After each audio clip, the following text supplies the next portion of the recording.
scrutin présidentiel au Cameroun, les trois principaux candidats ont saisi ce jeudi le Conseil constitutionnel afin qu'il annule en partie ou totalement le scrutin de dimanche pour fraude et irrégularité.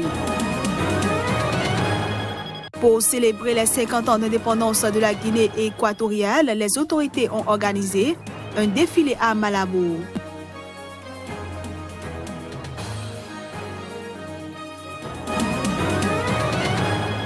Et puis l'UNICEF a annoncé que plus de 800 enfants soldats enrôlés dans la milice civile d'autodéfense qui luttent avec l'armée contre le groupe djihadiste Boko Haram dans le nord-est du Nigeria ont été libérés. Voilà pour les titres. Bienvenue à tous. Plus de 6 millions d'Ivoiriens sont appelés à voter ce samedi à des élections municipales et régionales dont le principal enjeu sera de mesurer les forces en présence et notamment les membres de l'ex-coalition au pouvoir avant la présidentielle de 2020, principalement composée du Parti démocratique de Côte d'Ivoire, de l'ancien président Henri Konan Bédié et du parti du président Alassane Ouattara, le Rassemblement des Républicains, la coalition au pouvoir, le Rassemblement des oufouettistes pour la démocratie et la paix a explosé. Et pendant qu'on vote en Côte d'Ivoire, au Gabon, après une semaine d'attente, le Centre gabonais des élections a enfin publié tous les résultats des élections législatives du 6 octobre dernier. Et selon ces résultats, le Parti démocratique gabonais, le parti au pouvoir depuis 1968, et ses alliés ont obtenu plus de 80 députés dès le premier tour sur un total de 143. Le PDG compte aussi le plus grand nombre de candidats en ballottage. Le parti du président Ali Bongo est suivi de très loin par les démocrates, parti de l'opposition qui obtient 3 élus et 9 candidats en ballottage. Il reste à publier les résultats des élections locales. Mais la campagne électorale pour le deuxième tour des législatives, prévue le 27 octobre prochain, s'ouvre ce samedi alors que les locales ne se sont tenues que sur un tour unique, selon les explications du Centre gabonais des élections.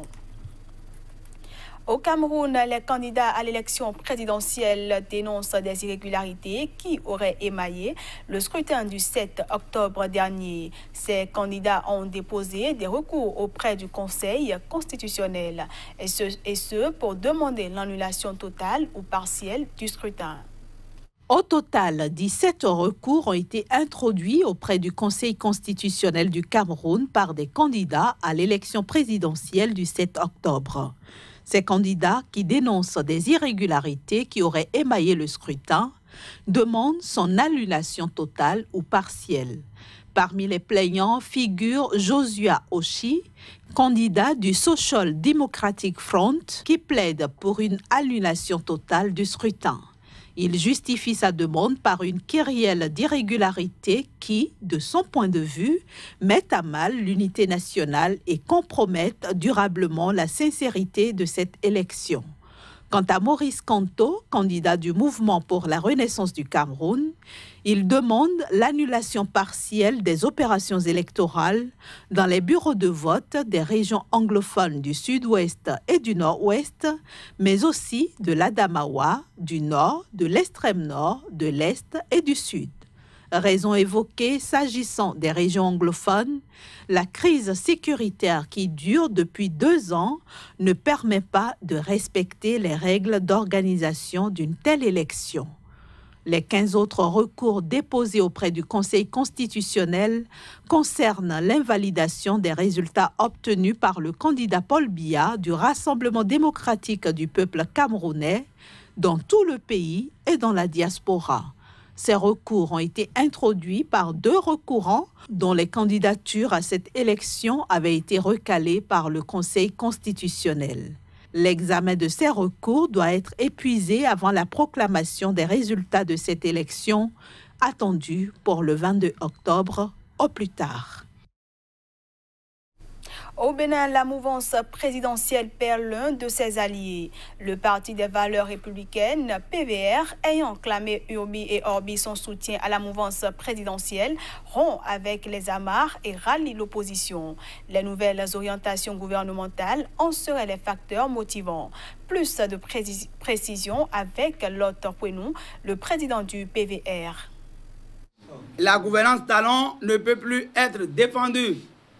Nous sommes allés à la mouvance pour faire des propositions, changer de méthode, aider à réaliser ce Bénin dont nous rêvons, afin qu'à mi-chemin, le bilan puisse être reluisant, de sorte que nos collègues de l'opposition accompagnent, entre griffes, nos collègues entre griffes de l'opposition accompagnent notre choix, notre méthode. Nous nous sommes mordus les doigts. La doctrine du Parti des valeurs républicaines est désacralisée par le chantre de la rupture qui s'embourbe. Nos femmes et les petits commerçants cassés n'ont jamais été relogés malgré nos multiples propositions. Nous avons proposé au gouvernement de reloger les femmes, mais ils ont fait sous l'oreille. On ne peut pas continuer, n'est-ce pas, de cautionner de telles gouvernances. Le coût de la vie devient de plus en plus cher et les taxes augmentant de façon exponentielle. Le Béninois est traqué économiquement. Les frais de passage des postes de pesage et de péage sont passés au double. Les véhicules taxés, les frais de délivrance des actes administratifs, allez dans l'autre bureau, vous allez voir. Les frais de délivrance des actes administratifs dans les tribunaux sont passés du simple au triple. Que devient le Bénin sous Patrice Talon? Une république des princes. Sommes-nous tentés donc d'affirmer? Ou seuls ceux qui sont dans les grâces de la famille royale ont droit de citer? Nous n'acceptons pas cela. Le PVR jette l'éponge et se rallie à l'opposition. Ce journal se poursuit. En Guinée équatoriale, les autorités ont organisé un défilé à Malabo pour célébrer les 50 ans d'indépendance du pays. C'était en présence d'éminents dirigeants africains. La République de la Guinée équatoriale a célébré ce vendredi 12 octobre le cinquantenaire de son indépendance. À Malabo, la capitale, une grande parade civile et militaire a été présidée dans la matinée à la place maritime par le président Teodoro Obiangema, qui accompagnait ses invités de marque, à l'instar des présidents George Weah du Libéria et Mahamadou Issoufou du Niger.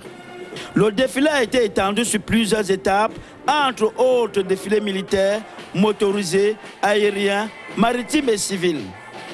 Un impressionnant défilé militaire avec les passages très applaudis des détachements des armées tchadiennes, gabonaises, congolaises de Brazzaville, Sao Tomé et espagnoles.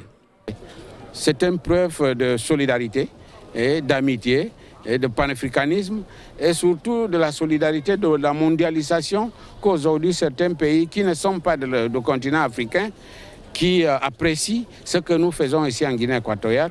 Dans la parade militaire équato-guinéenne, on a pu voir différents corps de l'armée, les forces terrestres, la marine, l'armée de l'air, la police nationale, la gendarmerie et la brigade mécanique. De plus, l'acte a été l'occasion pour rendre hommage aux principaux pères de l'indépendance, comme Éric Nvo, Acacio Magné ou Salvador Ndong Ekang. Une cérémonie très appréciée par les populations. Moi, je trouve ça tellement bien, quoi. Je ne sais pas si tout le peuple il a trouvé aussi la même chose que j'ai trouvé, que c'est passé phénoménal, très bien. Près de 20 000 personnes ont pris part à cette cérémonie. On a noté une ferveur patriotique et la présence des peuples venus de plusieurs pays africains. Elle s'achève sur une note d'espoir, celle de voir la Guinée équatoriale se développer davantage. Depuis Malabo, je suis Narcisse Oum pour Sika Télévision. Je vous propose à présent de suivre quelques réactions après la célébration du cinquantenaire de la Guinée équatoriale. Je vais féliciter parce que c'est l'indépendance de 50 ans. Et on a tout vu, de quoi les peuples ils sont sortis, et ils sont très contents, de quoi c'est l'essentiel. Les rapports entre le Niger et la Guinée équatoriale sont excellents. Cela justifie d'ailleurs ma présence ici. J'étais dans une réunion, dans un sommet, mais compte tenu de l'importance que j'attache aux relations entre nos deux pays, j'ai décidé malgré tout, malgré les contraintes de calendrier, d'être présent. Et 50 ans, c'est la moitié c'est important pour un pays. Donc pour nous, c'est très important, avec tout ce qu'il y a eu comme développement depuis l'indépendance. Et maintenant, il faut faire plus. C'est pas assez, il faut que le pays continue dans la même direction de développement, créer des emplois, etc. Tout ce que le peuple de la Guinée équatoriale désire. L'annonce faite ce vendredi par l'OMS montre son inquiétude face à la persistance de l'insécurité dans l'est de la République démocratique du Congo. L'épidémie d'Ebola qui sévit dans la région a atteint le cap des 200 cas, dont 125 morts. Nous avons atteint le cap des 200 cas. Les chiffres à date sont de 200 cas d'Ebola dans le Nord Kivu au cours de cette épidémie, parmi lesquels 165 sont confirmés et 35 probables. 20 membres du personnel de santé ont contracté le virus jusqu'à présent. Cette 10e épidémie d'Ebola sur le sol congolais a été déclarée le 1er août à Mangina, dans la province du Nord Kivu. L'OMS a constaté une augmentation du nombre de cas ces dernières semaines, surtout dans la ville de Beni, devenue l'épicentre de l'épidémie. Mais la riposte est compliquée par la situation sécuritaire au nord de Beni, fief du groupe armé ADF, qui massacre des civils. Il y a des attaques et il y a des violences entre le gouvernement et les groupes rebelles qui ne visent pas directement les personnes qui répondent à l'épidémie d'Ebola, mais qui empêchent les équipes de fonctionner à 100%.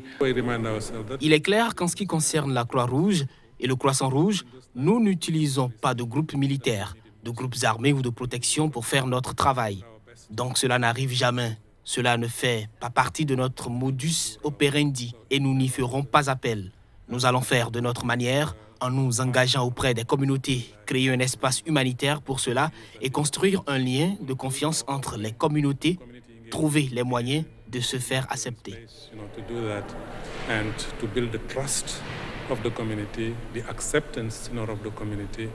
Les autorités ont annoncé depuis des mesures contre les agressions des personnels de santé, avec la possibilité pour les équipes de riposte de faire appel aux forces de l'ordre pendant les prélèvements et les enterrements dignes et sécurisés. Hors du continent africain, pour finir cette édition, le président américain Donald Trump a fièrement annoncé la libération du pasteur américain détenu en Turquie. C'était lors d'un rassemblement dans l'Ohio. Il assure qu'Andrew Brunson est en vol et est attendu ce samedi à la Maison-Blanche. On le suit. Je suis vraiment fier d'annoncer que plus tôt dans la journée, nous avons concrétisé la libération du pasteur Andrew Brunson en Turquie. Il est désormais libéré de prison et il est en plein vol en direction de l'Allemagne où il atterrira pour une brève consultation et je pense qu'il sera dans une bonne condition. Et puis, il arrivera à Washington demain et nous irons le saluer. Et c'est la fin de cette édition que je vous remercie d'avoir suivi.